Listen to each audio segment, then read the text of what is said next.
the fight for a $15 minimum wage. $15. If it matched inflation, it actually would have been $25, should be the national minimum wage. Here's how the argument went. We're going to let kids who flip burgers make the same amount of money as EMTs. They have the same... Shut your white mouth. What are you talking about? EMTs made $15 an hour in New York City during a 2.5-year pandemic. The first people who staunched the bleeding after a school shooting, the first people who pick up a fallen elderly person living by themselves, the first person to administer first aid to a child made $15 an hour.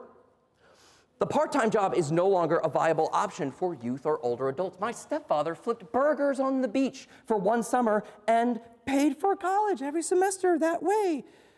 Do you know how many full-time U.S. employees use part-time work to subsidize their income? You work full-time, you work 40 hours a week, and you still take up something on the weekends or at night. How many Americans are doing that?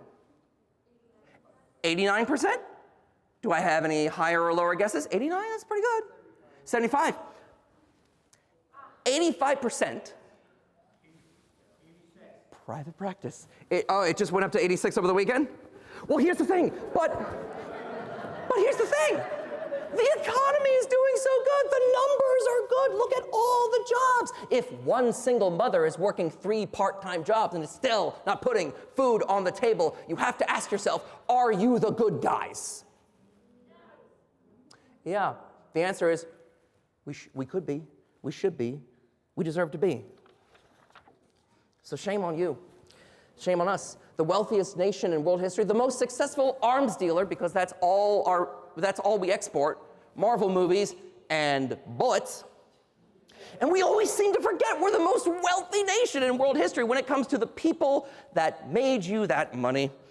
Businesses' profits have never been higher. McDonald's profits, extras after paying the whole maintenance, is always in the billions. Year after year, they could have always afforded $15 an hour. They could afford $25 and health care easily. And the Joker could start taking Prozac and olanzapine. But that's a conversation Batman's not ready to have.